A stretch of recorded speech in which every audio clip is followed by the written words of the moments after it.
At Guanyin Hall, the monks plot for the treasure. Oh no. At Black Wind Mountain, a monster steals the cassock. We were telling you about the disciple and master, who urged the horse forward and arrived at the front gate of the building.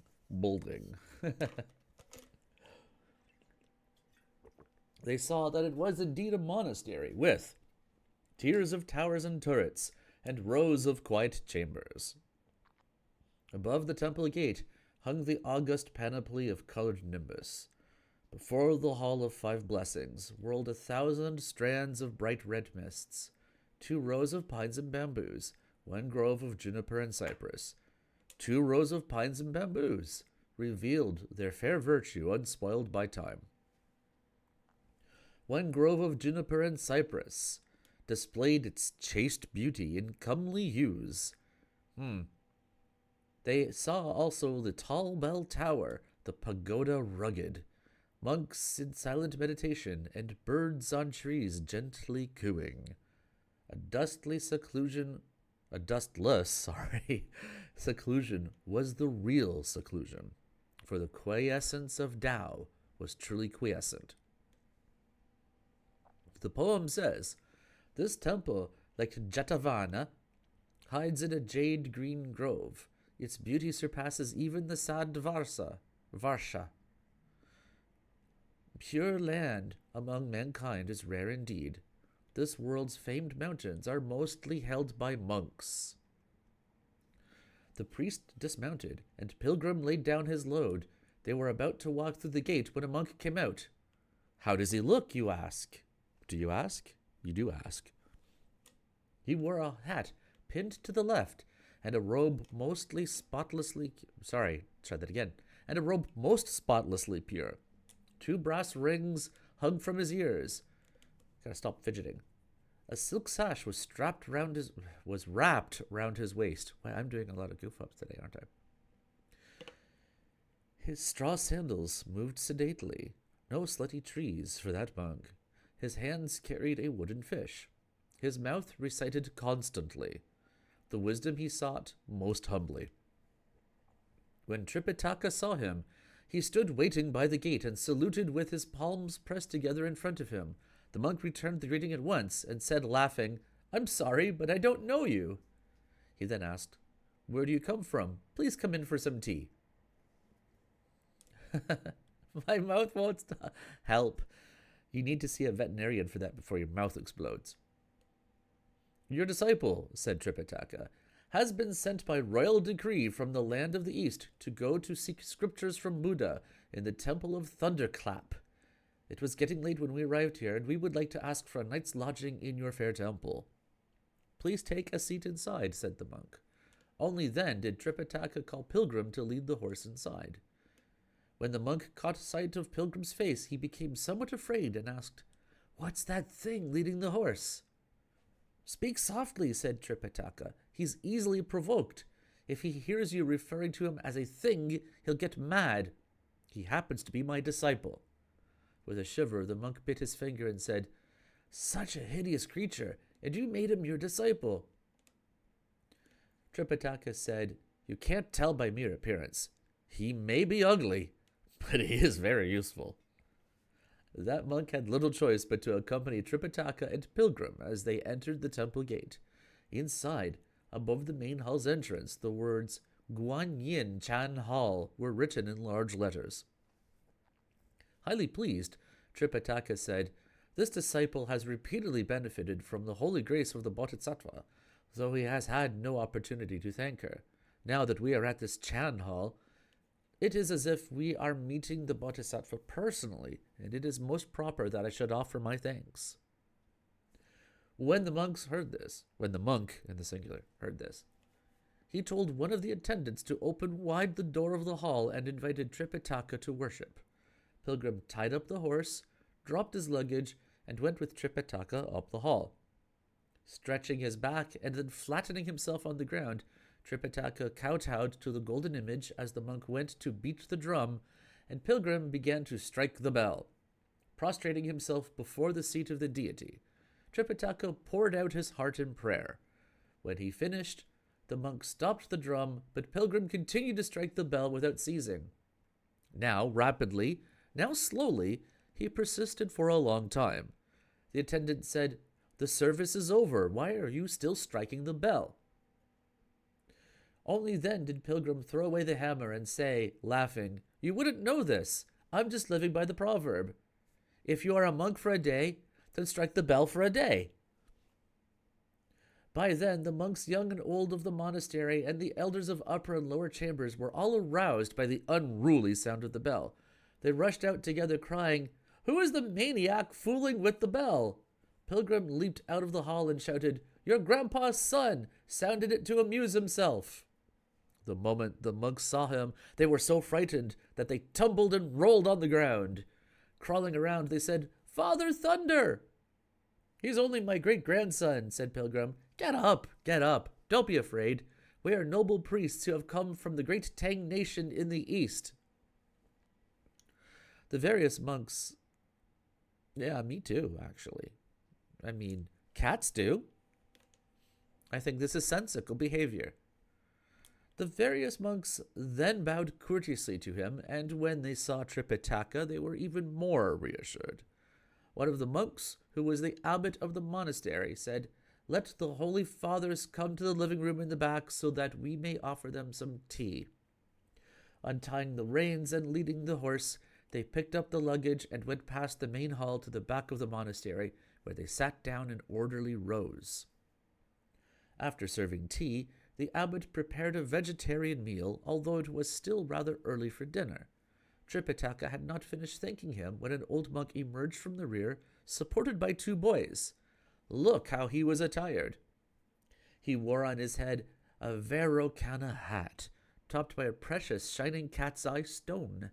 He wore on his body a brocaded woolen frock, piped brilliantly in golden kingfisher feathers, a pair of monk shoes on which 8 treasures were set, and a priestly staff encased with starry gems. His face full of wrinkles, he looked like the old witch of Lee Mountain. His eyes were dim-sighted, though he seemed a dragon king of the Eastern Ocean. Wind stabbed his mouth, for his teeth had fallen, and palsy had made crooked his aged back. The various monks made the announcement, "The patriarch is here!" Tripitaka bowed to receive him, saying, "Old abbot, your disciple bows to you." The old monk returned the gesture, and they were both seated. "Just now I heard the little ones announcing," said the old monk, "that venerable fathers from the Tang court have arrived from the east. I came out specifically to meet you." "Without knowing any better," said Tripitaka, "we intruded into your esteemed temple. Please pardon us." Please, said the old monk. "May I ask the Holy Father what the distance is between here and the land of the east?" "Since leaving the outskirts of Chang'an," said Tripitaka, "I traveled for some 5,000 miles before passing the mountain of 2 frontiers, where I picked up a little disciple. Moving on, we passed through the Hamil kingdom of the western barbarians, and in 2 months we had traveled another 5,000 or 6,000 miles. Dang. Only then did we arrive at your noble region." "Well, you have covered the distance of 10,000 miles, said the old monk. "This disciple truly has spent his life in vain, for he has not even left the door of the temple.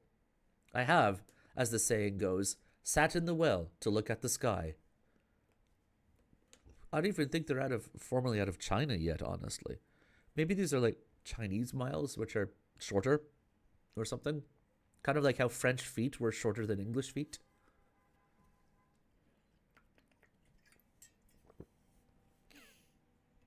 "I have, as the saying goes, sat in the well to look at the sky, a veritable piece of dead wood."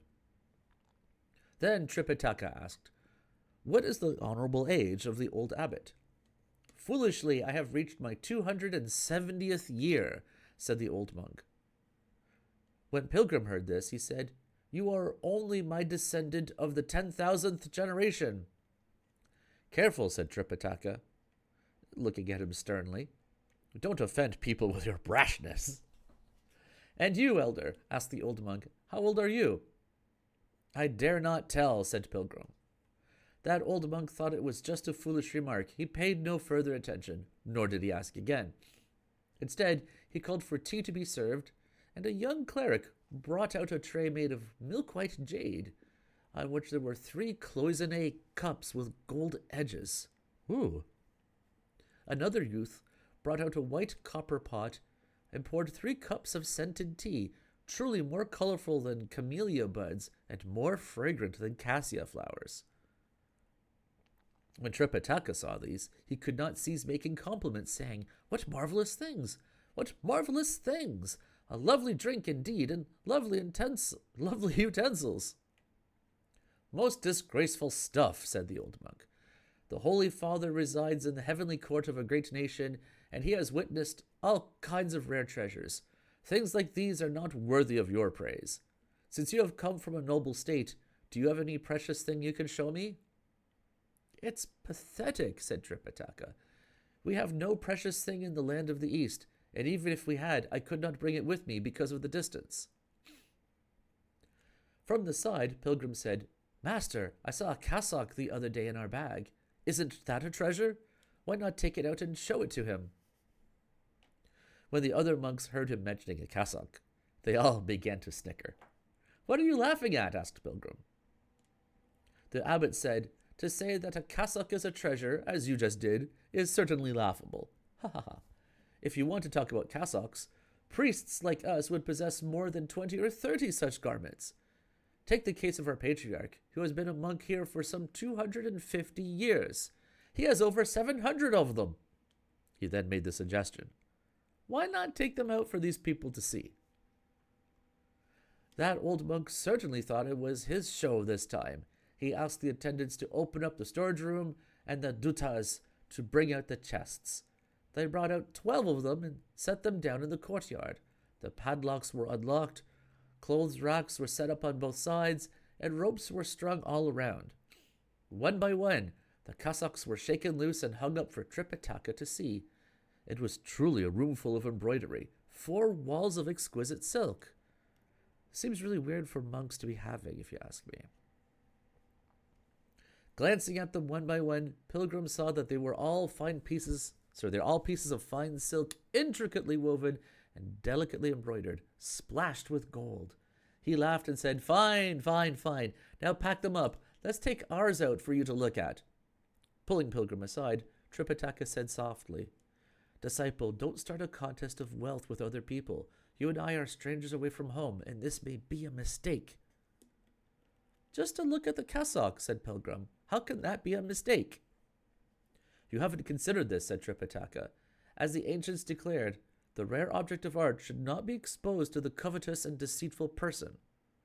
For once he sees it, he will be tempted, and once he is tempted, he will plot and scheme. If you are timid, you may end up yielding to his every demand. Otherwise, injury and loss of life may result, and that's no small matter." "Relax, relax," said Pilgrim. "Old Monkey will assume all responsibility. Look at him." He did not permit any further discussion. Darting away, he untied the bag, and brilliant rays at once came flashing through the 2 layers of oil paper in which the garment was wrapped. He discarded the paper and took out the cassock. As he shook it loose, a crimson light flooded the room, and glorious air filled the courtyard. When the various monks saw it, none could suppress the admiration in his heart and the praise on his lips. It was truly a magnificent cassock. It has hanging on it sparkling pearls, marvelous in every way, and Buddhist treasures in each aspect rare. Up and down spreads grapevine weave on gorgeous silk. On every side are hems of fine brocade. Put it on, and goblins will then be slain. Step in it, and demons will flee to hell. It's made by those hands of gods incarnate. He's not a true monk. He who's not a true monk dares not wear it. Woof. That was hard. Hello, Nep. How you doing? When the old monk saw a treasure of such quality, he was indeed moved to villainy. Walking forward, he knelt down before Tripitaka, and tears began to fall from his eyes. "This disciple truly has no luck," he said. "Old abbot," said Tripitaka, raising him up, "what do you mean?" "It was already getting late," he said, "when the venerable father spread this treasure out. But my eyes are dim and I can't see clearly. Isn't this my misfortune? Yeah, Flair's quite smitten with his Linux. It's awesome. Bring out the lamp, said Tripitaka, and you can take a better look. The old monk said, The treasure of the Father is already dazzling. If we light the lamps, it will become much too bright for my eyes, and I'll never be able to see it properly. How would you like to see it? Asked Pilgrim. If the venerable Father is inclined to be gracious, replied the old monk, please permit me to take it back to my room, where I can spend the night looking at it carefully. Tomorrow I shall return it to you before you continue your journey to the west. How would that be? Startled, Tripitaka began to... Oh, Tripitaka, stop being like that. Startled, Tripitaka began to complain to Pilgrim, saying, It's all you're doing! It's all you're doing! What are you afraid of? Said Pilgrim, laughing. Let me wrap it up, and he can take it away. If there's any mishap, old Monkey will take care of it. Tripitaka could not stop him. He handed the cassock over to the monk, saying, You may look at it, but you must give it back tomorrow morning, just as it is. Don't spoil or damage it in any way. The old monk was very pleased. These guys are horribly greedy, aren't they? After telling the young cleric to take the cassock inside, he gave instructions for the various monks to sweep out the Chan Hall in front. 2 rattan beds were sent for, and the bedding was prepared so that the 2 travelers could rest. He gave further instructions for sending them off with breakfast in the morning, after which everyone left. Master and disciple closed up the hall and slept, and we shall say no more of that. We shall now tell you about the old monk who had got hold of the cassock by fraud. He took it away beneath the lamps in the back room and sat in front of it, bawling. The chief priest of the monastery was so startled that he dared not retire first. The young cleric, not knowing the reason for the weeping, went to report to the other monks, saying, The aged father has been crying, and now it's the second watch, and he still hasn't stopped. I think you may be right, G. 2 grand disciples, who were his favorites, went forward to ask him, Grand Master, why are you crying? I'm crying over my ill luck, replied the old monk, for I cannot look at the treasure of the Tang monk. One of the little monks said, The aged father is becoming a little senile. The cassock is placed right before you. All you have to do is untie the package and look at it. Why do you have to cry? But I can't look at it for long, said the old monk. I'm 270 years old, and yet I have bargained in vain for those several hundred cassocks. What must I do to acquire that one cassock of his? How can I become the Tang monk himself? The Grand Master is erring, said the little monk. The Tang monk is a mendicant who had to leave his home and country. You are enjoying the benefits of old age here, and that should be sufficient. Why do you want to be a mendicant like him? The old monk said, Though I'm relaxing at home and enjoying my declining years, I have no cassock like his to put on. If I can put it on for just one day, I'll die with my eyes shut, for then I shall not have been a monk in vain with this world of light. What nonsense, said another monk. If you want to put it on, what's so difficult about that? Tomorrow we will ask them to stay for one more day, and you can wear it the whole day. If that's not enough, we'll detain them for 10 days, so that you can wear the cassock all that time. That will be the end of the matter. Why do you have to cry like this? Even if they were to be detained for a whole year, said the old monk, I would only be able to wear it for 1 year. That's not long-lasting. The moment they want to leave, we will have to return it.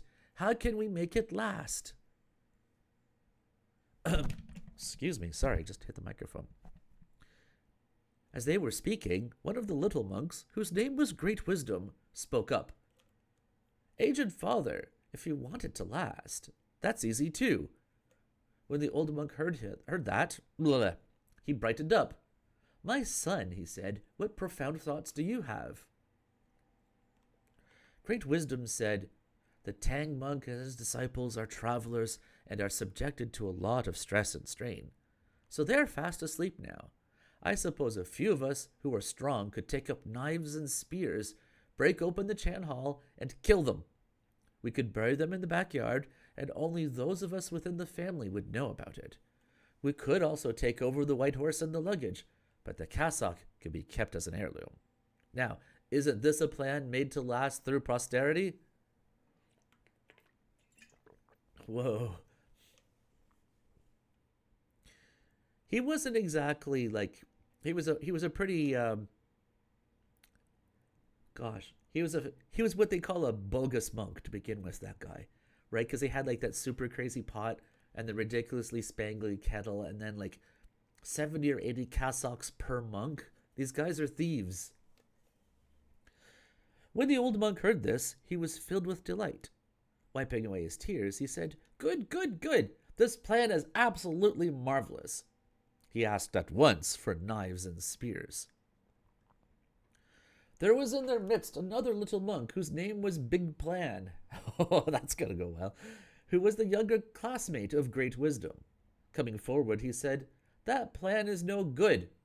If you want to kill them, you must first assess the situation. It's easy to take care of the one with the white face, but the hairy one presents more difficulty. If for some reason you are unable to slay him, you might bring disaster upon yourselves. I have a plan that does not call for knives or spears. How do you feel about this?" As the saying goes, F around and find out. Well, they haven't F'd around yet. They're just thinking about it. "My son," said the old monk, "what sort of plan do you have?" "In the opinion of your little grandson," said Big Plan, "we can call up all the resident heads, both senior and junior, in the eastern wing of this monastery, asking each person and his group to bring a bundle of dried firewood. We'll sacrifice the 3 rooms of the Chan Hall and set fire to them. The people inside will be barred from all exits. Even the horse will be burned with them. If the families who live in front of the temple or behind it should see the fire, we can say that they caused it by their carelessness and burned down our Chan Hall. Those 2 monks will surely be burned to death, but no one will know any better. After that, won't we have the cassock as our heirloom?" When the monks heard this, they were all delighted. "Better, better, better! This plan is even more marvelous, they all said. They sent for the resident heads at once to bring firewood. Alas, this single plan will have the result of a venerable old monk ending his life, and the Guanyin Chan Hall reduced to dust. That monastery, you see, had over 70 suites, and some 200 monks resided there. Hordes of them, went to fetch firewood, which they stacked around the Chan Hall until it was completely surrounded. They then made plans to light the fire, but we shall say no more of that. We must now tell you about Tripitaka and his disciple, who had already gone to rest. That pilgrim, however, was a spiritual monkey. Though he lay down, he was only exercising his breath to preserve his spirit with his eyes half closed. Suddenly he heard people running around outside and the crackling of firewood in the wind. "This is a time for quietness," he said to himself, his suspicion fully aroused. "So why do I hear people walking about? Could they be thieves plotting against us?" Whirling around, he leaped up and would have opened the door to look outside had he not been afraid of waking his master. Look at him display his abilities! With one shake of his body, he changed into a bee. Truly, he had a sweet mouth and vicious tail, a small waist and light body. He cut through flowers and willow like a dart. He sought like a meteor the scented pollen. His light, tiny body could bear much weight. His thin wings buzzing could ride the wind. Descending from rafters and beams, he crawled out to get a clear view. He then saw that the various monks were hauling hay and carrying firewood. Surrounding the Chan Hall, they were about to light the fire. "What my master said has really come true," said Pilgrim, smiling to himself. "Because they wanted to take our lives and rob us of our cassock, they were moved to such treachery. I suppose I could use my rod to attack them, but I'm afraid they wouldn't be able to withstand it. A little beating and they would all be dead. then Master would blame me for acting violently again. Oh, let it be. I shall lead the sheep astray conveniently and meet plot with plot, so that they won't be able to live here any more. Dear Pilgrim! With a single somersault, he leaped straight up to the South Heaven Gate. He so startled the divine warriors Pang, Liu, Gu, and Bi, if I murder them, I'll get into more trouble for murder, that they all bowed, and so alarmed Ma, Zhao, Wen, and Guan that they bent low. Good heavens, they cried. That character who disrupted heaven is here again. No need to stand on ceremony, all of you, said Pilgrim, waving his hand. And don't be alarmed. I came to find Virupaksa, the broad-eyed Devaraja. Before he finished speaking, the Devaraja arrived and greeted Pilgrim, saying, It's been a long time. I heard some time ago that Bodhisattva Guanyin asked the Jade Emperor for the services of the 4 Sentinels, the 6 Gods of Light and Darkness, and the Guardians to protect the Tang monk as he goes in quest of scriptures in the Western Heaven. He also said that you had become his disciple. How do you have the leisure to be here today? Don't mention leisure, said Pilgrim. The Tang monk met some wicked people on his journey who are about to have him burned up. It's an extreme emergency, and that's why I've come to borrow your fire-repelling cover to save him. Bring it to me quickly. I'll return it the moment I'm finished with it. You are wrong, said the Devaraja. If wicked people are starting a fire, you should go find water to save him. Why do you want the fire-repelling cover? Pilgrim said, You have no idea what's behind this. If I find water to save him, the fire won't burn, and that will benefit our enemies instead. I want this cover so that only the Tang monk will be protected from harm. I don't care about the rest. Let them burn. Quickly, quickly. A little delay and it may be too late. You will botch up my affairs down below. Ah, this monkey is still plotting with an evil mind, said the Devaraja, laughing. After looking out for himself, he is not worried about other people. Hurry, said Pilgrim. Stop wagging your tongue or you'll upset my great enterprise. The Devaraja dared not refuse and gave Pilgrim the cover. Pilgrim took it and descended through the clouds to the roof of the Chan Hall, where he covered up the Tang monk, the white horse, and the luggage. He himself then went to sit on the roof of the back room occupied by the old monk in order to guard the cassock. As he saw the people lighting the fire, he pressed his fingers together to make a magic sign and recited a spell. Facing the ground to the southwest, he took a deep breath and then blew it out. At once a strong wind arose and whipped the fire into a mighty blaze. What a fire! What a fire! You see, rolling black smoke, vaulting red flames. With rolling black smoke, all the stars vanished from the vast sky. With vaulting red flames, the earth's lit up, made crimson for 1,000 miles. At the beginning, what gleaming snakes of gold! Soon thereafter, what imposing bloody horses! The three southern forces display their might. The great god of fire reveals his power. When dried wood burns in such fire intense, why speak of Suiren drilling fire from wood? When colored flames shoot out of hot oiled doors, they match even the opened oven of Laozi. This is how fire rages ruthlessly, though no worse than such intended fraud as not suppressing misdeeds and abetting violence. The wind sweeps the fire, and flames fly up for some 8,000 feet. The fire is helped by the wind, so ashes burst beyond the ninefold heaven. Ping, ping, pang, pang, they sound like those firecrackers at year's end. Po, po, la, la, they're like the roar of cannons in the camps. I've never heard a cannon that goes la, la, but details. It burns till the Buddha's image cannot flee from the scene, and the temple guardians have no place to hide. It's like the Red Cliff campaign in the night, surpassing the fire at Ipang Palace. As the saying goes, one little spark of fire can burn 10,000 acres. In a moment, the strong wind and the raging fires made the entire Guanyin Hall glowing red. Look at all those monks! They began to bring out the chests and carry out the drawers to grab for tables and snatch up pots. The loud wailing filled the whole courtyard. Pilgrim's son, however, stood guard at the back while the fire-repelling cover securely screened off the Chan Hall at the front. The rest of the palace was completely lit up. Truly, the sky was illuminated by brilliant red flames, and the bright gold light shone through the walls. No one knew, however, that when the fire had begun, it had caught the attention of a mountain monster. For about 20 miles due south of this Guanyin Hall, there was a Blackwind Mountain, where there was also a Blackwind Cave.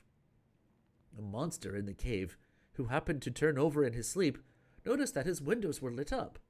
He thought that dawn had broken, but when he arose and took another look, he saw instead the brilliant glow of fire burning in the north. Astonished, the monster said, "Good heavens!" I imagine he's a bit English. "Good heavens! There must be a fire in the Guanyin Hall. Those monks are so careless. Let me see if I can help them a little." "Dear monster!" He rose with his cloud and went at once to the place of fire and smoke, where he discovered that the halls front and back were entirely empty, while the fire in the corridors on both sides was raging. With great strides he ran inside and was about to call for water when he saw that there was no fire in the back room. Someone, however, was sitting on the roof whipping up the wind. He began to perceive what was happening and ran quickly inside to look around. In the living room of the old monk, he saw on the table colorful radiance emitted by a package wrapped in a blue blanket. He untied it and discovered that it was a cassock of silk brocade, a rare Buddhist treasure. Thus, it is how wealth moves the mind of man. He neither attempted to put out the fire nor called for water. Snatching up the cassock, he committed robbery by taking advantage of the confusion and at once turned his cloud back toward the mountain cave. The fire raged on until the time of the 5th watch before burning itself out. Look at those monks, weeping and wailing. They went with empty hands and naked bodies to rummage about in the ashes, trying desperately to salvage a scrap or two of metal or valuables. Someone attempted to erect a temporary shelter along the walls, while others amid the rubble tried to build a makeshift oven so that rice could be cooked. They were all howling and complaining, but we shall say no more of that. Now, we shall have to tell you about Pilgrim, who, taking the fire-repelling cover, sent it up to the South Heaven Gate with one somersault. He handed it back to the broad-eyed Devaraja, saying, "Thanks so much for lending it to me." The Devaraja took it back and said, "The great sage is very honest. I was a little worried that if you did not return my treasure, I would have a hard time finding you. I'm glad you brought it right back." "Do you think that old monkey is a sort of person who steals openly?" "Oh," asked Pilgrim. "As the saying goes, return what you borrow, and again you may borrow." "I haven't seen you for a long time," said the Devaraja, "and I would like to invite you to spend some time at my palace. How about it?" Pilgrim said, "Old monkey can't do what he did before, squatting on a rotted bench and dispensing lofty discourse. Now that I have to protect the Tang monk, I haven't a moment's leisure. Give me a rain check." That's right. You've totally nailed it. Handsome monkey does not steal openly. He steals secretly and blames it on other people, probably. He took leave of the Devaraja quickly and dropped down from the clouds. As the sun arose, he arrived at the Chan Hall, where with one shake of his body, he changed again into a bee. When he flew inside and resumed his original form, he saw that his master was still sleeping soundly. "Master," cried Pilgrim, "it's dawn! Get up!" Only then did Tripitaka awake. He turned around, saying, "Yes, indeed." Putting on his clothes, he opened the door and went out. As he raised his head, he saw crumbling walls and seared partitions. The towers, the terraces, and the buildings had all disappeared. "Ah!" he cried, greatly shaken. "How is it that the buildings are all gone? Why are there only scorched walls?" "You are still dreaming," said Pilgrim. "They had a fire here last night." "Why didn't I know about it?" asked Tripitaka. "It's old monkey who safeguarded the Chan Hall," replied Pilgrim. When I saw that master was sound asleep, I did not disturb you." If you had the ability to safeguard the Chan Hall, said Tripitaka, why didn't you put out the fire in the other buildings? So that you may learn the truth, said Pilgrim, laughing, just as you predicted it yesterday. They fell in love with our cassock and made plans to have us burned to death.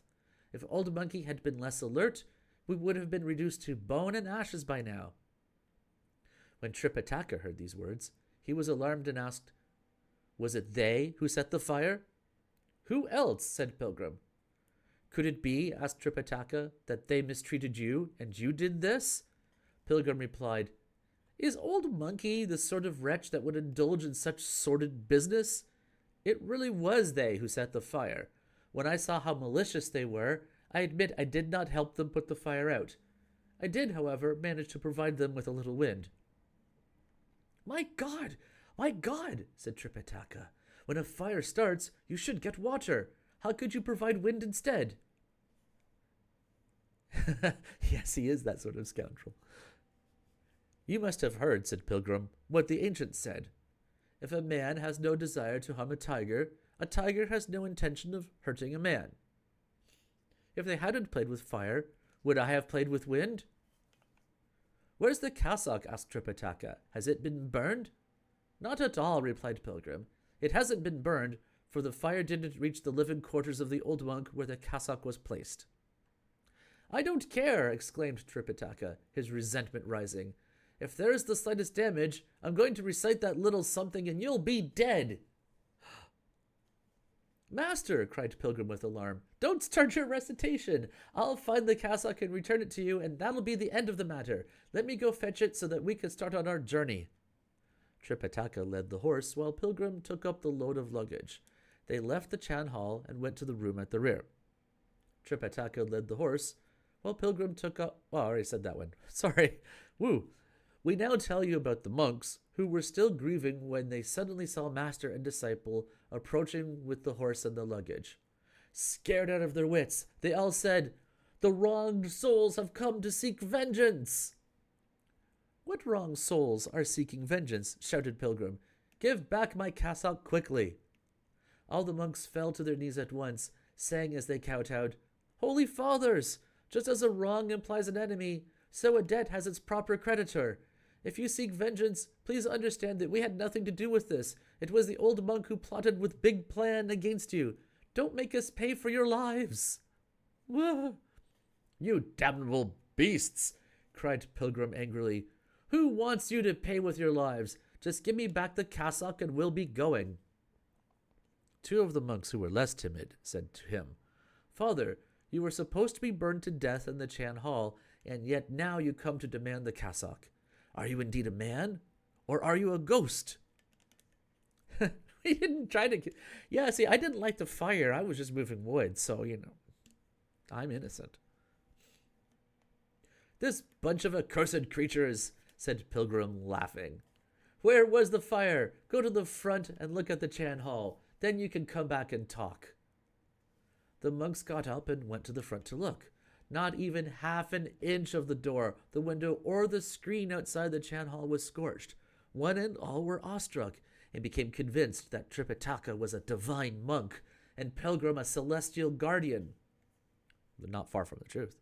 They all went forward to kowtow to them, saying, We have eyes, but no pupils, and therefore we did not recognize true men descending to earth. Your cassock is at the residence of the old patriarch at the back. Tripitaka was deeply saddened by the rows of crumbling walls and damaged partitions they went past before arriving at the patriarch's chambers, which were indeed untouched by fire. The monks dashed in, crying, Aged Father, the Tang monk must be a god. He hasn't been burned to death, though we have hurt ourselves. Let's take the cassock quickly and give it back to him. But the fact of the matter is that the old monk could not find the cassock. In addition, most of the buildings in his monastery had been ruined, and he was, of course, terribly distressed. When he heard the monks calling, how could he have the courage to reply? Feeling utterly helpless and incapable of solving his dilemma, he bent forward, took several great strides, and rammed his head into the wall. Boom! How pitiful! The impact made the brain burst, the blood flow, and his soul disperse. His head stained the sand as his breathing stopped. That's hardcore. He had butted himself to death. We have a poem as testimony which says, "So lamentable is this blind old monk. In vain he lives among men to such old age. He wants the cassock forever to keep, not knowing how uncommon is Buddha's gift. If you think what endures can come with ease, yours will be sure failure and certain grief. Big plan, great wisdom, of what use are they? To gain by others' loss, what empty dreams?" Shocked to tears, the monks cried, "The patriarch has killed himself, and we can't find the cassock. What shall we do?" "It must have been you who stole it and hid it," said Pilgrim. "Come out, all of you. Give me a complete list of your names, and let me check you off the roll one by one." The head residents of all the upper and lower chambers made a thorough accounting of all the monks, the dutas, the young novices, and the Taoists in 2 scrolls, and presented Pilgrim with some 230 names. Asking his master to take a seat in the middle, Pilgrim went through the roll and examined the monks one by one. Every person had to loosen his clothes to be searched thoroughly, but there was no cassock. Then they went to hunt through the trunks and chests that had been salvaged from the fire, but again there was not the slightest trace of the garment. In dismay, Tripitaka became more and more embittered toward Pilgrim until he began reciting the spell as he sat there. Falling at once to the ground, Pilgrim gripped his head with his hands, hardly able to bear the pain. "Stop the recitation! Stop the recitation!" he cried. "I'll find the cassock!" Terrified by what they saw, the various monks went forward and knelt down to plead with Tripitaka, who only then stopped his recitation. Pilgrim leaped straight up and whipped out his rod from his ear. He would have struck at the monks had not Tripitaka shouted for him to halt, crying, "Monkey! Aren't you afraid of your headache? Do you still want to behave badly? Don't move and don't hurt people. Let me question them further." The monks kowtowed and begged Tripitaka, saying, "Father, please spare us. Truly we did not see your cassock. It was entirely the fault of that old devil. After he got your cassock last night, he started crying until very late. He didn't even bother to look at it, for all he had on his mind was how he might keep it permanently as an heirloom. That was why he made plans to have you burned to death, but after the fire started, a violent wind arose also. Every one of us was only concerned with putting out the fire and trying to save something. We have no idea where the cassock has gone." Angrily, Pilgrim walked into the patriarch's room, pulled out the corpse of the old man rammed to death, and stripped him naked. The body was examined carefully, but the treasure was nowhere to be seen. Even if they had dug up 3 feet of the ground in that room, they would not have been able... There would not have been a trace of it. There would have been not a trace of it. What a weird sentence. Pilgrim thought silent for a while and then asked, "Is there any monster around here who has become a spirit?" "If Father hadn't asked," said the abbot, "he would never known about this. Southeast of us there is a Black Wind mountain, in which there is a Black Wind cave. In the cave is a Black Great King." I'm surprised he was a Black Wind King, honestly. "With whom this deceased old fellow of ours used to discuss the Tao frequently. He is the only monster spirit around here." "How far is the mountain from here?" asked Pilgrim.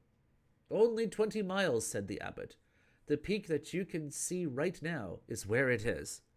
Pilgrim laughed and said, "Relax, master. No need for further discussion. It must have been stolen by the black monster." "That place is about 20 miles away," said Tripitaka. "How can you be so sure that it was he?" "You didn't see last night's fire," said Pilgrim. "When its light illuminated great distances, and its brightness penetrated the threefold heaven, not just for 20 miles, but for 200 miles around it could be seen. I have no doubt that he saw the brilliant glow of the fire and used that opportunity to come here secretly. When he saw that our cassock was a treasure, he grabbed it in the confusion and left. Let old Monkey go find him." "Who will care for me while you are gone?" asked Tripitaka, who was suddenly helpless. You can relax, said Pilgrim. You have in secret the protection of the gods, and in the open. I shall make sure that the monks wait on you. He then called the monks over, saying, A few of you can go bury that old devil, while the others can wait on my master and watch our white horse. The monks at once agreed. Pilgrim said again, Don't give me any casual reply now, only to grow slack in your service after I'm gone. Those who wait on my master must be cheerful and pleasant. Those who look after the white horse must take care that water and hay are fed in proper proportions. If there's the slightest mistake, you can count on meeting this rod. Now watch. He whipped out his rod and aimed it at the seared bricked wall. With one stroke, not only did he pulverize the wall, but the impact was so great that it caused 7 or 8 more walls to collapse. When the various monks saw this, they were all paralyzed with fear.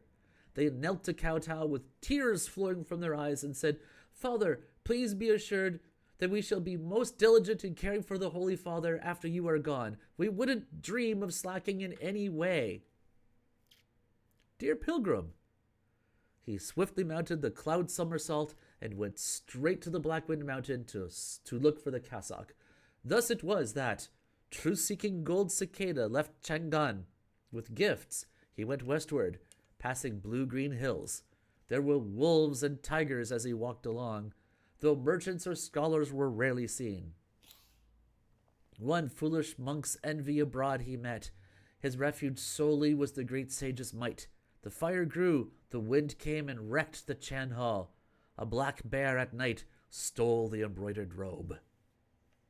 We do not know whether Pilgrim found the cassock or not, or whether the outcome of his search was good or bad. Let's listen to the explanation in the next chapter. Ooh. All right. Chapter 17. Pilgrim's son greatly disturbs the Black Wind Mountain. Guan Shiyin brings to submission the bear monster. I'm quite well watered for the time being. Thank you kindly.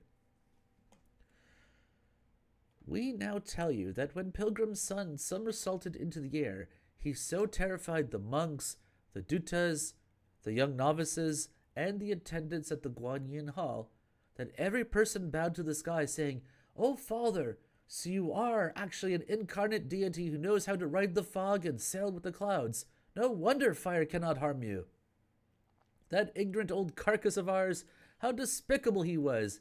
He used all his intelligence only to bring disaster on his own head." "Please rise, all of you," said Tripitaka. "There's no need for regret. Let's hope that he'll find the cassock and everything will be all right. But if not, I would fear for your lives, for that disciple of mine has a bad temper, and I'm afraid that none of you will escape him." When the monks heard this, they were all panic-stricken. They pleaded with heaven for the cassock to be found, so that their lives would be preserved. But we shall say no more about them for the moment.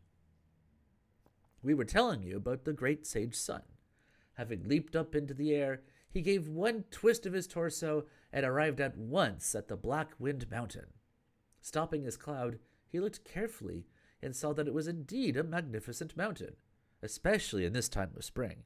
You see, many streams potently flowing, countless cliffs vying for beauty. The birds call, but no man is seen. Though flowers fall, the trees yet scented. The rain passes, the sky's one moist sheet of blue. The wind comes, the pines rock like screens of jade. The mountain grass sprouts, the wildflowers bloom. On hanging cliffs and high ranges, the wisteria grows. The handsome trees bud on rugged peaks and flat plateaus. You don't even meet a recluse. Where can you find a woodsman? By the stream, the cranes drink in pairs. On the rocks, wild apes madly play. Augustly, the branches spread their luscious green, basking their splendor in bright mountain mist. Pilgrim was enjoying the scenery when suddenly he heard voices coming from beyond a lovely grass meadow. With light, stealthy steps, he inched forward and hid himself beneath a cliff to have a peep. He saw 3 monsters sitting on the ground. a swarthy fellow in the middle, a Taoist to the left, and a white-robed scholar to the right. They were in the midst of an animated conversation, discussing how to establish the tripod and the oven, how to knead the cinnabar and refine the mercury, the topics of white snow and yellow sprout, and the esoteric doctrines of heterodox Taoism. Ooh. As they were speaking, the swarthy fellow said, laughing, "The day after tomorrow will be the date of my mother's labor. Will you two gentlemen pay me a visit?" The alchemical monsters, actually. "Every year we celebrate the great king's birthday," said the white-robed scholar. "How could we think of not coming this year?" "Last night I came upon a treasure," said the swarthy fellow, "which may be called a brocaded robe of Buddha. It's a most attractive thing, and I think I'm going to use it to enhance my birthday. I plan to give a large banquet starting tomorrow and to invite all our Taoist friends of various mountains to celebrate this garment. We shall call the party the Festival of the Buddha Robe. How about that?" "Marvelous, marvelous," said the Taoist, laughing. "First, I'll come to the banquet tomorrow, and then I'll bring you good wishes on your birthday the day after." When Pilgrim heard them speaking about a robe of Buddha, he was certain that they were referring to his own treasure. Unable to suppress his anger, he leaped clear of his hiding place and raised high the golden-hooped rod with both hands, shouting, "You larcenous monsters! You stole my cassock! What festival of the Buddha robe do you think you're going to have? Give it back to me at once, and don't try to run away." Wielding his rod, he struck at their heads. In panic, the swarthy fellow fled by riding the wind, and the Taoist escaped by mounting the clouds. The white-robed scholar, however, was killed by one stroke of the rod, and he turned out to be the spirit of a white-spotted snake when Pilgrim pulled his body over for closer examination. He picked up the corpse again and broke it into several pieces before proceeding deep into the mountain to look for the swarthy fellow. "Don't try to run away." And of course, he should probably say something like, "Try to run away." And they just stand there dumbfounded. Passing pointed peaks and rugged ridges, he found himself in front of a hanging cliff with a cave dwelling below it. You see, mist and smoke abundant, cypress and pine umbrageous. Mist and smoke abundant, their hues surround the door. Cypress and pine umbrageous, their green entwines the gate. Flat dried wood supports a bridge. Wisterias coil round the ridge. Birds carrying red petals reach the cloudy gorge, and deer tread on florets to comb the rocky flats. Before that door, the flowers bloom with the season, as the wind wafts their fragrance. Atop the dike-shading willows orioles sing, o'er the banks sweet peaches butterflies flit. This rustic spot, though no cause for much praise, still rivals the beauty of Mount Penglai. Pilgrim went to the door and found that the two stone doors were tightly closed. On top of the door was a stone tablet, on which was plainly written in large letters, "Black Wind Mountain, Black Wind Cave." He lifted his rod to beat at the door, crying, "Open the door!" A little demon who stood guard at the door came out and asked, "Who are you that you dare beat at our immortal cave?" "You damnable beast," scolded Pilgrim. "What sort of a place is this that you dare assume the title of immortal? Is the word immortal for you to use? Hurry inside and tell that swarthy fellow to bring out your venerable father's cassock at once, that I may spare the lives of the whole nest of you." The little demon ran swiftly inside and reported, "Great king, you won't have a festival of the Buddha robe. There's a monk with a hairy face and a thunder god mouth outside demanding the cassock." That swarthy fellow, after being chased by Pilgrim from the grass meadow, had just managed to reach the cave. He had not even been able to sit down when he again heard this announcement, and he thought to himself, "I wonder where this fellow came from, so arrogant that he dared showed up making demands at my door." He asked for his armor, and after putting it on, he walked outside holding a lance with black tassels. Pilgrim stood on one side of the gate, holding his iron rod and glaring. The monster indeed cut a formidable figure. A bowl-like helmet of dark burnished steel, a black gold cuirass that shone most bright, a black silk robe with wide, wind-bagging sleeves, and dark green sashes with long, long tassels. He held in his hands a black tasseled lance. He wore on his feet 2 black leather boots. His eyes, golden pupils like lightning, flashed. He was thus in this mountain the Black Wind King. This fellow, said Pilgrim, smiling to himself, looks exactly like a kiln worker or a coal miner. He must scrub charcoal here for a living. How did he get to be black all over? The monster called out in a loud voice, What kind of a monk are you that you dare to be so impudent around here? Rushing up to him with his iron rod, Pilgrim roared, No idle conversation. Return the cassock of your venerable grandfather at once. What monastery are you from, Bonze? Bonze? Asked the monster, and where did you lose your cassock that you dare show up at my place and demand its return? My cassock, said Pilgrim, was stored in the back room of the Guanyin Hall due north of here. Because of the fire there, you committed robbery by taking advantage of the confusion. After making off with the garment, you even wanted to start a festival of the Buddha robe to celebrate your birthday. Do you deny this? Give it back to me quickly and I'll spare your life. If you but mutter half a no, I'll overturn the Black Wind Mountain and level the Black Wind Cave. Your whole cave of demons will be pulverized. When the monster heard these words, he laughed scornfully and said, You audacious creature, you yourself set the fire last night, for you were the one who summoned the wind on top of the roof. I took the cassock all right, but what are you going to do about it? Where do you come from, and what is your name? What ability do you have that you dare mouth such reckless words? Pilgrim said, So you don't recognize your venerable grandfather. He is the disciple of the master of the law, Tripitaka, who happens to be the brother of the throne in the great Tang nation. My surname is Sun, and my given name is Wukong Pilgrim. If I tell you my abilities, you'll be frightened out of your wits and die right on the spot. I won't, said the monster. Tell me what abilities you have. My son, said Pilgrim, laughing, brace yourself. Listen carefully. Great since my youth was my magic power. I changed with the wind to display my might. Long I trained my nature and practiced truth to flee the wheel of karma with my life. With mind sincere, I always sought the way. Seedlings of herbs I plucked on Mount Lingtai. There was in that mountain an immortal, his age 108,000 years.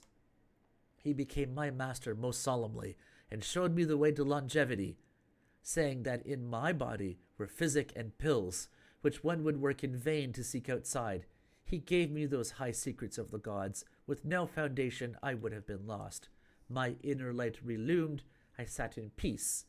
As sun and moon mated within myself, thought of nothing, all my desires gone. My body strengthened, my 6 senses cleansed. From age back to youth was an easy boon. To join transcendence was no distant goal. 3 years without leaks made a godlike frame, immune to sufferings known to mortal man. Playing through the 10 islets and the 3 isles, Hi, Montreth. I made the rounds at heaven's very edge. I lived like that for some 300 years, though not yet ascended to the 9-fold heaven. Taming sea dragons brought me treasure true. The golden hooped rod I did find below. As field marshal at the flower fruit mount, monsters I gathered at Water Curtain Cave. Then the Jade Emperor gave to me the name, equal to heaven, such the rank most high. Thrice I caused havoc in the divine mists hall. Once I stole peaches from the Mother Queen. Thus came 100,000 men divine to curb me with their rows of spears and swords. The Devaraja was beaten back to heaven, while Nata in pain led his troops and fled. Shan Sheng master knew transformations well. With him I waged a contest and I fell. Lao Zi, Guan Yin, and the Jade Emperor all watched the battle at South Heaven Gate.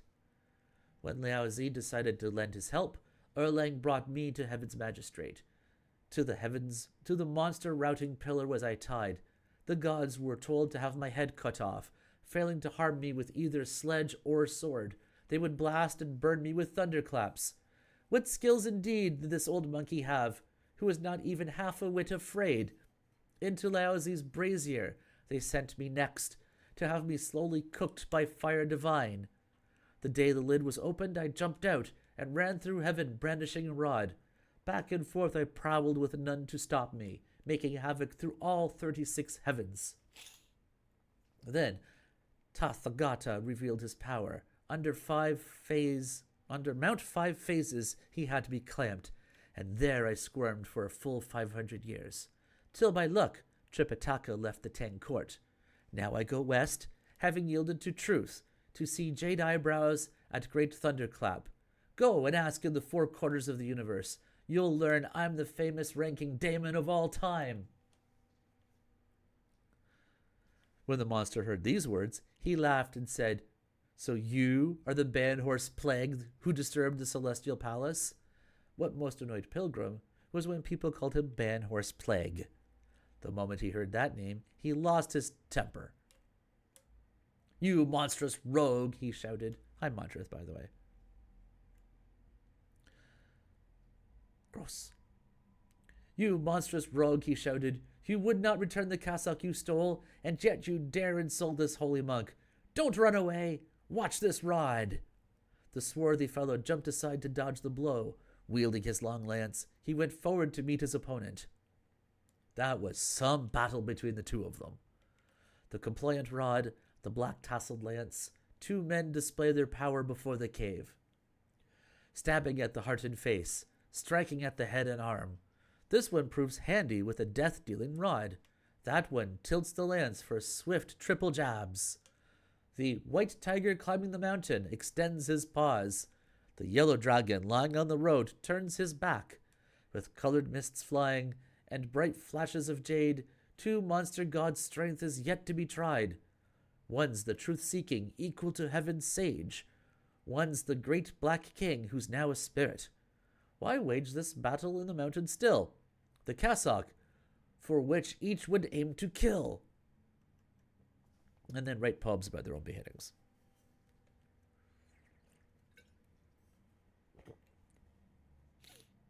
That monster fought with Pilgrim for more than 10 rounds, until about noon, but the battle was a draw.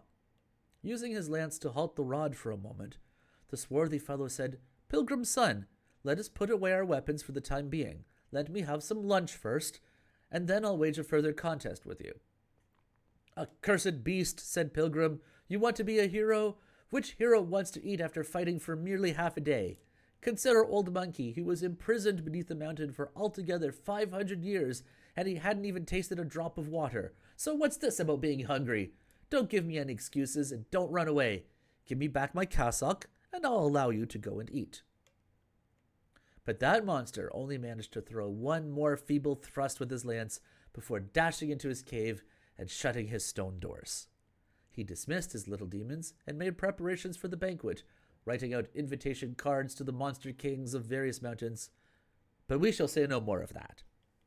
We must tell you that Pilgrim had no success in breaking down the door, and so had to return to Guanyin Hall. The clerics of that monastery had already buried the old monk, and they were all gathered in the back room to minister to the Tang monk, serving him lunch soon after he had finished breakfast.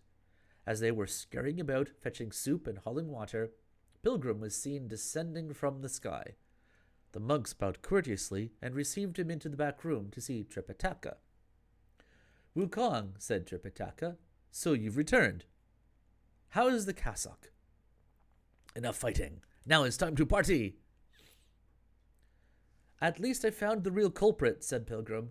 It was a good thing that we did not punish these monks, for the monster of Blackwind Mountain did steal it. I went secretly looking for him, and I saw him seated on a beautiful grass meadow, having a conversation with a white-robed scholar and an old Taoist. He was, in a sense, making a confession without being tortured, saying something about the day after tomorrow being his birthday, when he would invite all the other griffins for the occasion. He also mentioned that he had found an embroidered Buddha robe last night, in celebration of which he was planning to throw a large banquet, calling it the Festival of the Buddha Robe. Old Monkey rushed up to them and struck out with his rod. The swarthy fellow changed into the wind and left, and the Taoist also disappeared. The white-robed scholar, however, was killed, and he turned out to be a white-spotted snake who had become a spirit. I quickly chased the swarthy fellow to his cave and demanded that he come out to fight. He had already admitted that he took the cassock, but we fought to a draw after half a day of battle. The monster returned to his cave because he wanted to eat. He closed his stone doors tightly and refused to fight any more. I came back to see how you were and to make this report to you. Since I know the whereabouts of the cassock, I'm not worried about his unwillingness to give it back to me. When the various monks heard this, some of them folded their hands, while others kowtowed, all chanting, Namo Amitabha. Now that the whereabouts of the cassock is known, we have a claim to our lives again. I mean, he is pretty impressive, you have to admit, Montrose. Don't celebrate yet, said Pilgrim, for I have not yet recovered it, nor has my master left. Wait until we have the cassock, so that my master can walk peacefully out of this door before you start cheering. If there's the slightest mishap, old monkey is no customer to be provoked, is he? Have you served some good things to my master? Have you given our horse plenty of hay? We have, cried the monks hastily. Our service to the holy monk has not slackened in the least. You were gone only half a day, said Tripitaka, and I have been served tea 3 times and have had 2 vegetarian meals. They didn't dare slight me. You should therefore make a great effort to get back the cassock. Don't rush, said Pilgrim. Since I know where he is, I shall certainly capture this fellow and return the garment to you. Relax, relax.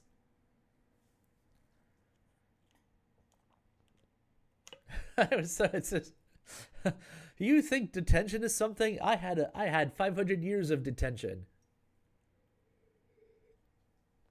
As they were speaking, the abbot brought in some more vegetarian dainties to serve to the holy monk. Pilgrim ate some and left at once on the hallowed cloud to search for the monster. As he was traveling, he saw a little demon approaching from the main road, who had a box made of pear tree wood wedged between his left arm and his body.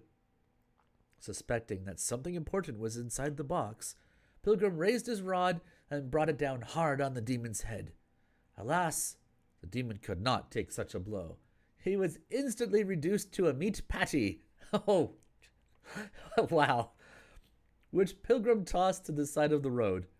When he opened the box, there was indeed an invitation slip, on which was written, Your student servant, the bear, most humbly addresses the exalted aged dean of the Golden Pool. For the gracious gifts you have bestowed upon me on several occasions, I am profoundly grateful. I regret that I was unable to assist you last night when you were visited by the god of fire, but I suppose that your holy eminence has not been adversely affected in any way. Your student, by chance, has acquired a Buddha robe, and this occasion calls for a festive celebration. I have, therefore, prepared with care some fine wine for your enjoyment, with the sincere hope that your holy eminence will be pleased to give us a visit. This invitation is respectfully submitted 2 days in advance.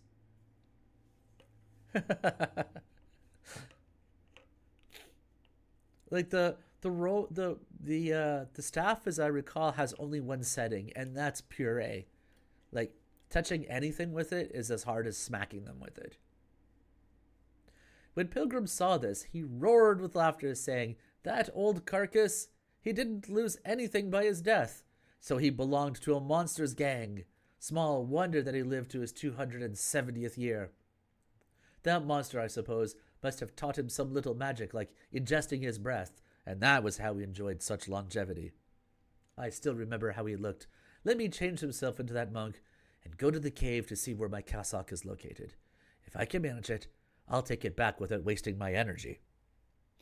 Dear great sage! He recited a spell, faced the wind, and changed at once into an exact semblance of that old monk. Putting away his iron rod, he strode to the cave, crying, Open the door! When the little demon who stood at the door saw such a figure, he quickly made his report inside. Great king, the elder of the Golden Pool has arrived. Greatly surprised, the monster said, I just sent a little one to deliver an invitation to him, but he could not possibly have reached his destination even at this moment. How could the old monk arrive so quickly? I suppose the little one did not run into him on the way, but Pilgrim's son must have asked him to come here for the cassock. You, steward, hide the cassock. Don't let him see it. Walking through the front door, Pilgrim saw in the courtyard pines and bamboos sharing their green, peaches and plums competing in their glamour. Flowers were blooming everywhere, and the air was heavy with the scent of orchids.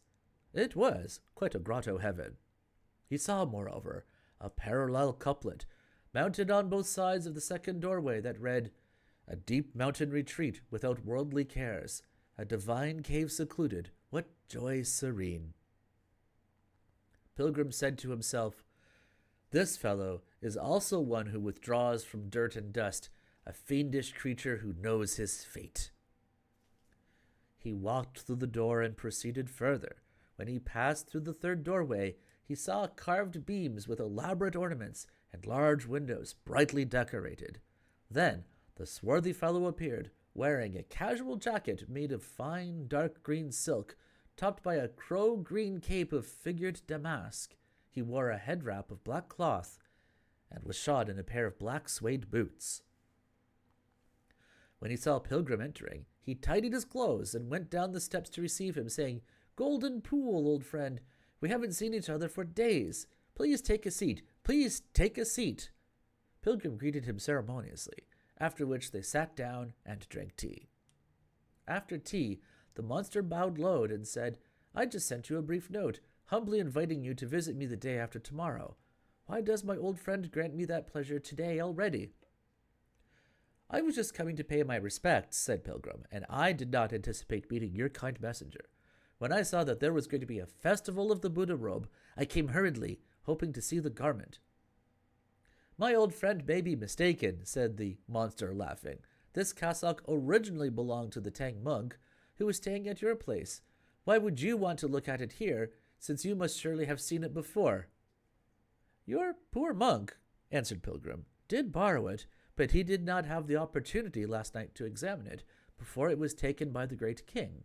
Moreover, our monastery, including all our belongings, was destroyed by fire, and the disciple of that Tang monk was rather bellicose about the matter.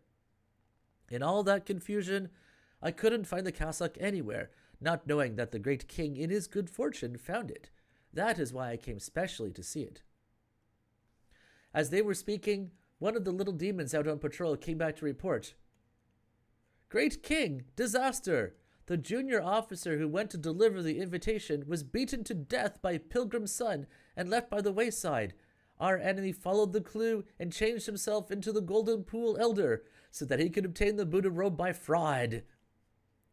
When the monster heard that, he said to himself, "I was wondering already why he came today, and in such a hurried manner too. So it's really he." Leaping up, he grabbed his lance and aimed it at Pilgrim.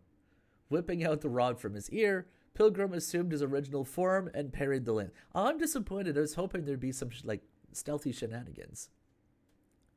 Well, I would have said by stratagem or by ruse, but I guess they didn't translate that well. That's my guess. They rushed from the living room to the front courtyard, and from there they fought their way out to the front door. The monsters in the cave were frightened out of their wits. Young and old in that household were horror-stricken. This fierce contest before the mountains was even unlike the last one. What a fight! Beaten to death by a pilgrim. He was turned into a meat patty, no less. I mean, that's a phrase. This Monkey King boldly posed as a monk. That swarthy chap wisely concealed the robe. Back and forth went their clever repartee, adapting to each other perfectly. He would see the cassock, but had no means. This Riddick treasure's a mystery indeed. The small imp on patrol announced mishap. The old fiend in anger showed his power. They fought their way out of the Blackwind cave. The rod and the lance forced a trial by might. The rod checked the lance, their noise resounding. The lance met the rod, causing sparks to fly. The changes of Wukong, all unknown to men. The monster's magic skills, so rare on Earth. This one wanted for his birthday fete a Buddha robe. This one wants the fire trucks to go away. Would that one with no cassock go home in peace? The bitter fight this time seemed without end. Even a live Buddha descending could not break them up. From the entrance of the cave, the two of them fought up to the peak of the mountain, and from the peak of the mountain they fought their way up to the clouds. Belching wind and fog, kicking up sand and rocks, they fought until the red sun sank toward the west, but neither of them could gain the upper hand. You're right, maybe I should try a fire truck poem. The monster said, "Hey, son, stop for a moment. It's getting too late to fight anymore. Go away. Come back tomorrow morning and we'll decide your fate." "Don't run away, my son," cried Pilgrim. "If you want to fight, act like a fighter. Don't give me the excuse that it's getting late." With his rod, he rained blows indiscriminately on his opponent's head and face, but the swarthy fellow changed once more into a clear breeze and went back to his cave. Tightly bolting his stone doors, he refused to come out. "Pilgrim, why did you leave the place?" Pilgrim had no alternative except to go back to the Guanyin Hall. Dropping down from the clouds, he said, "Master." Tripitaka, who was waiting for him with bulging eyes, was delighted to see him, but when he did not see the cassock, he became frightened again. Because he is clever, but he is not smart. "How is it that you still not brought back the cassock?" he asked. Pilgrim took out from his sleeve the invitation slip and handed it over to Tripitaka, saying, "Master, the monster and that old carcass used to be friends. He sent a little demon here with this invitation for him to go to a festival of the Buddha robe. I killed the little demon and changed into the form of the old monk to get inside the cave. I managed to trick him into giving me a cup of tea, but when I asked for the cassock, he refused to show it to me. As we were sitting there, my identity was leaked by someone on patrol in the mountain, and we began to fight. The battle lasted until this early evening and ended in a draw. When the monster saw that it was late, he slipped back into the cave and tightly bolted up his stone door. Old Monkey had no choice but to return here for the moment." "How's your skill as a fighter when compared with his?" asked Tripitaka. "Not much better," said Pilgrim. "We are quite evenly matched." Tripitaka then read the invitation slip and handed it to the abbot, saying, "Could it be that your master was also a monster spirit?" Falling to his knees, the abbot said, "Old father, my master is human. Because that great black king attained the way of humanity through self-cultivation, he frequently came to the monastery to discuss religious texts with my master. He imparted to my master a little of the magic of nourishing one's spirit and ingesting breath. Hence they addressed each other as friends." "This bunch of monks here," said Pilgrim, "don't have the aura of monsters. Each one has a round head pointing to the sky and a pair of feet set flat on the earth. They're a little taller and heavier than Old Monkey, but they are no monsters. Look at what's written on the slip. Your student servant, the bear. This creature must be a black bear who has become a spirit." I'm going to have to look at that later. Tripitaka said, "I have heard from the ancients that the bear and the ape are of the same kind. They are all beasts, in other words. How could this bear become a spirit?" "Old Monkey is also a beast," said Pilgrim, laughing. "But I became the great sage, equal to heaven. Is he any different? All the creatures of this world who possess the 9 apertures can become immortals through the art of self-cultivation." "You just said that the two of you are evenly matched," said Tripitaka again. "How can you defeat him and recover my cassock?" Lay off, said Pilgrim. "I know what to do." As they were discussing the matter, the monks brought in the evening meal for master and disciple. Afterwards, Tripitaka asked for lamps to go to the Chan Hall in front to rest. The rest of the monks reclined against the walls beneath some temporary awnings and slept, while the back rooms were given to accommodate the senior and junior abbots. It was now late. You see, the silver stream aglow, the air perfectly pure, the sky full of bright and twinkling stars, the river marked by receding tide, all sounds are hushed, all hills emptied of birds. The fisherman's fire dies by the brook, the lamps grow faint on the pagoda. Last night's acarias sounded drums and bells. Only weeping is heard throughout this night. So they spent the night in the Chan Hall. That's nice. Xiang Mao. Which one is bear and which one's cat? So they spent the night in the Chan Hall, but Tripitaka was thinking about the cassock. How could he possibly sleep well? As he tossed and turned, he suddenly saw the windows growing bright. He arose at once and called, "Wukong, it's morning. Go find the cassock quickly." Pilgrim leaped up with a bound and saw that the monks were bringing in washing water. "All of you," said Pilgrim, "take care to minister to my master. Old Monkey is leaving." Getting up from his bed, Tripitaka clutched at him, asking, "Where are you going?" "Come to think of it," said Pilgrim, "this whole affair reveals the irresponsibility of the Bodhisattva Guanyin. She has a Chan Hall here where she has enjoyed the incense and worship of all the local people, and yet she can permit a monster spirit to be her neighbor. I'm leaving for the South Sea to find her for a little conversation. I'm going to ask her to come here and demand that the monster return the cassock to us." "When will you be back?" asked Tripitaka. "Probably right after breakfast," answered Pilgrim. "At the latest, I should be back around noon, when everything should be taken care of. All of you monks must take care to wait on my master. Old Monkey is leaving." Now, this makes sense to me, come to think of it. I mean, about what you name cats. He said he was leaving, and the next instant he was already out of sight. In a moment he arrived at the South Sea, where he stopped his cloud to look around. He saw a vast expanse of ocean, where water and sky seemed to merge. Auspicious light shrouded the earth. Hollowed air brightened the world. Endless snow-capped waves surged up to heaven. Layers of misty billows washed out the sun. Water flying everywhere. Waves turning all around. Water flying everywhere rolled like thunderclaps. Waves turning all around boomed like cannonade. Speak not merely of water. Let's look more at the center. The treasure-filled mountain of 5 dazzling colors and 1 fire truck.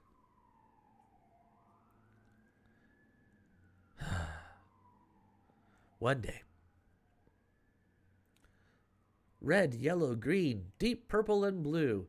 If this be Guanyin's scenic region true, look further at Potalaka of South Sea. What a splendid place! The tall mountain peak cut through airy space. In its midst were thousands of rare flowers, 100 kinds of divine herbs. The wind stirred the precious trees. The sun shone on the golden lotus. Glazed tiles covered the Guanyin Hall. Tortoise shell spread before the tidal sound cave. In the shade of green willow, the parrot spoke.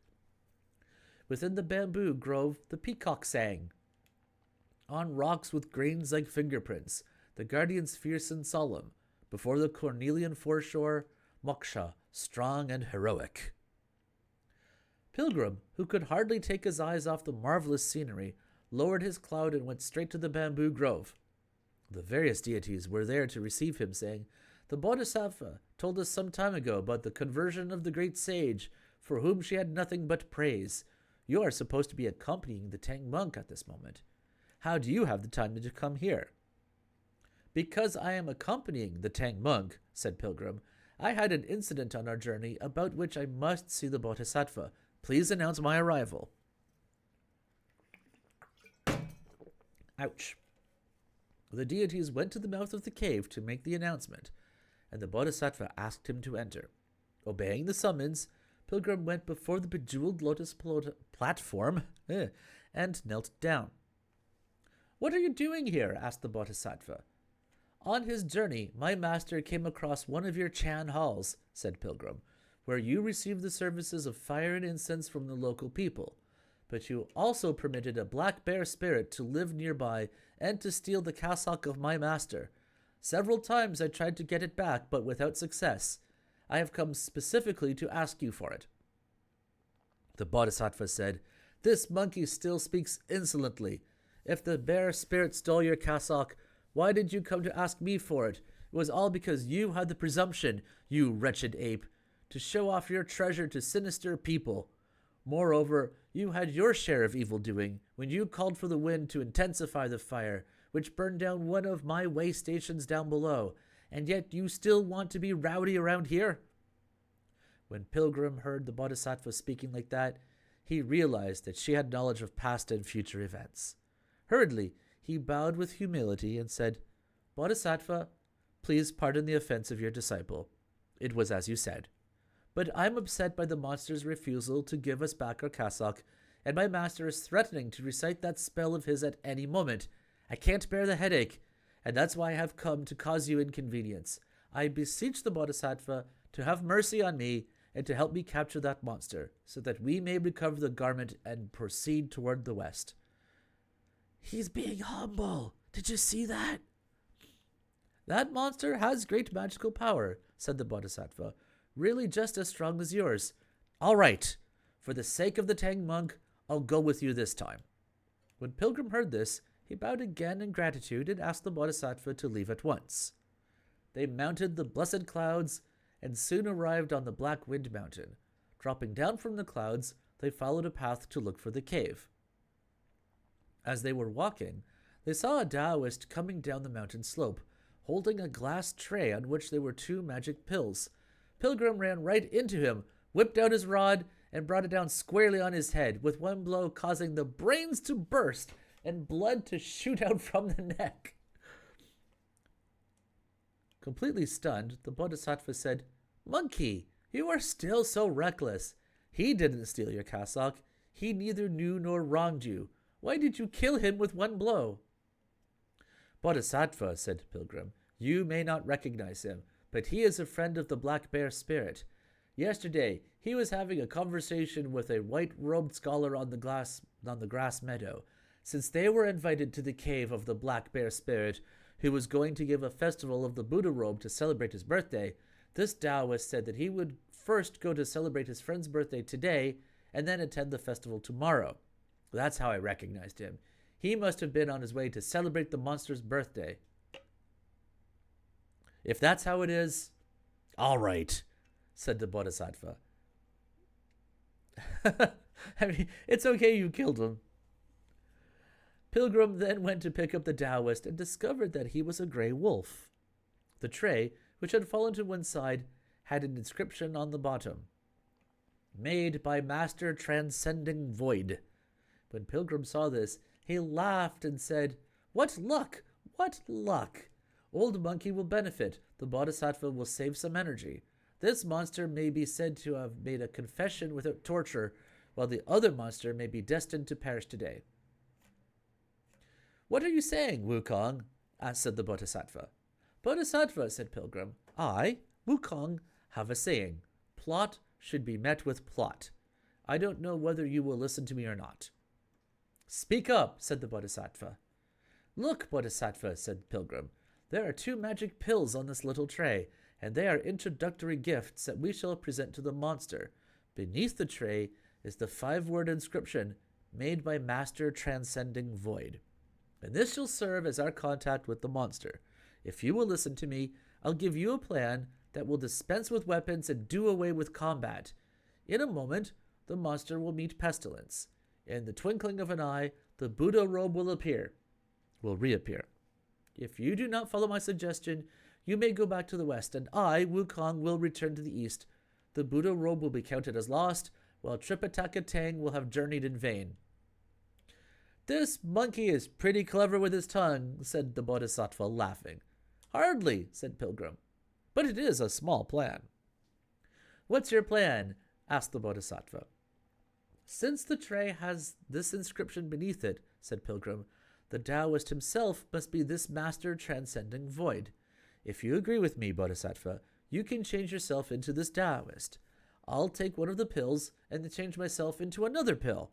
A slightly bigger one, that is.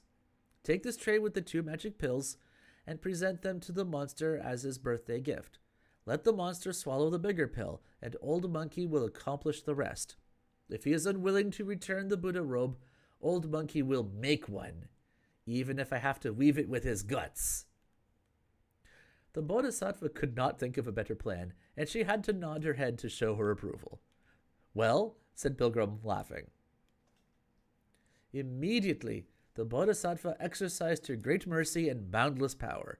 With her infinite capacity for transformation, her mind moved in perfect accord with her will, and her will with her body. In one blurry instant, she changed into the form of the immortal master transcending void. We're not going to hit them on the outside, we're going to hit them on the inside.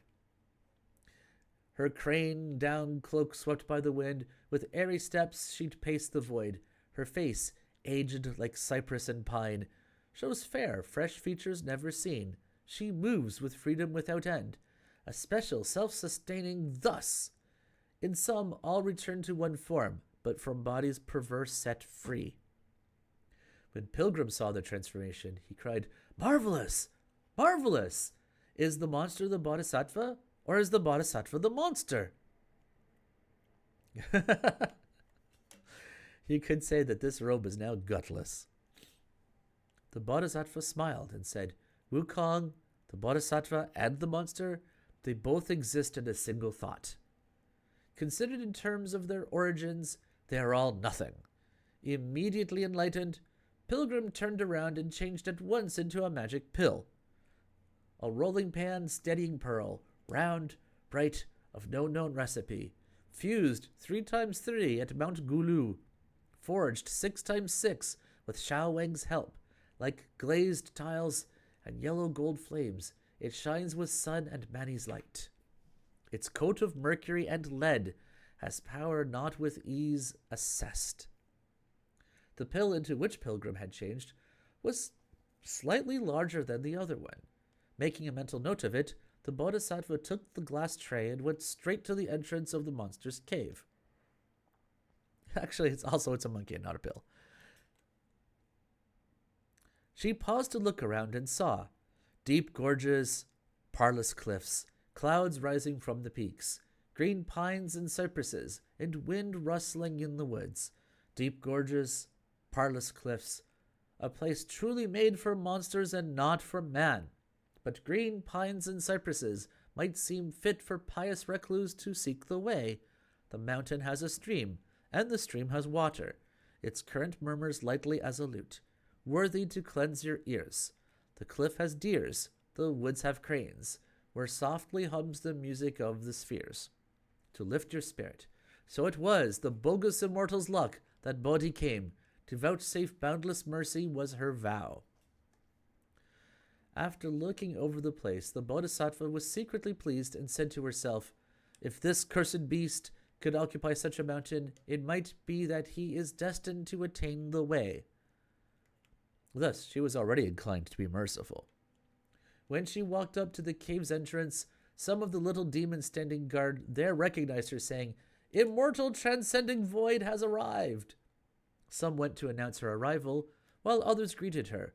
Just then, the monster came bowing out the door, saying, "Transcending void, you honor my humble abode with your divine presence."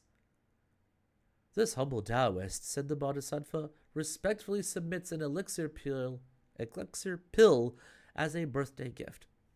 After the two of them had bowed to each other, they were seated. The incidents of the day before were mentioned, but the Bodhisattva made no reply.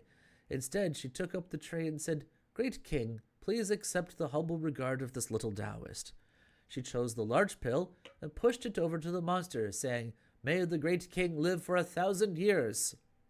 The Bodhisattva then pushed the other pill over to Bodhisattva, saying, "I wish to share this with Master Transcending Void." After this ceremonial presentation, the monster was about to swallow it, but the pill rolled right by itself right down his throat. I added an extra right, I felt it necessary. It changed back into its original form and began to do physical exercises. The monster fell to the ground, while the Bodhisattva revealed her true form and recovered the Buddha robe from the monster. Pilgrim then left the monster's body through his nose, but fearing that the monster might still be truculent, the Bodhisattva threw a fillet on his head. As he arose, the monster did indeed pick up his lance to thrust at Pilgrim. The Bodhisattva, however, rose into the air and began reciting her spell. The spell worked, and the monster felt excruciating pain on his head. Throwing away the lance, he rolled wildly all over the ground. In midair, the handsome Monkey King nearly collapsed with laughter. Down below, the black bear monster almost rolled himself to death on the ground. Tiaras of pain. Cursed beast, said the Bodhisattva, will you now surrender? I surrender, said the monster without any hesitation. Please spare my life. Fearing that too much effort would have been wasted, Pilgrim wanted to strike at once. Quickly stopping him, the Bodhisattva said, Don't hurt him. I have some use for him. Pilgrim said, Why not destroy a monster like him, for of what use can he be? There's no one guarding the rear of my Potalaka mountain, said the Bodhisattva, and I want to take him back there to be a great mountain guardian god. Truly a salvific and merciful goddess. Hey there, Nep, said Pilgrim, laughing, who will not hurt a single sentient being. If old Monkey knew a spell like that, he'd recite it 1,000 times. That would finish off as many black bears as there are around here. So, we shall tell you about the monster who regained consciousness after a long time. Convinced by the unbearable pain, he had no choice but to fall on his knees and beg. Spare my life, for I'm willing to submit to truth. Dropping down from the blessed luminosity, the Bodhisattva then tortured further people into subservience. The Bodhisattva then touched his head and gave him the commandments, telling him to wait on her, holding the lance. So it was with the black bear. Today, his vaulting ambition is checked. This time, his boundless license has been curbed. You may return now, Wukong, instructed the Bodhisattva, and serve the Tang monk attentively. Don't start any more trouble with your carelessness. I'm grateful that the Bodhisattva was willing to come this far to help, said Pilgrim, and it is my duty as disciple to see you back. You may be excused, said the Bodhisattva. Holding the cassock, Pilgrim then kowtowed to her and left, while the Bodhisattva led the bear and returned to the great ocean. We have a testimonial poem. Auspicious light surrounds the golden form. What maze of colors so worthy of praise! She shows great mercy to succor mankind, to reveal gold lotus as she scans the world. She comes all because of scripture seeking. Then she withdraws, as ever chaste and pure. The fiend converted, she leaves for the sea. A Buddhist regains a brocade cassock. We do not know what happened afterwards. Let's listen to the explanation in the next chapter next week.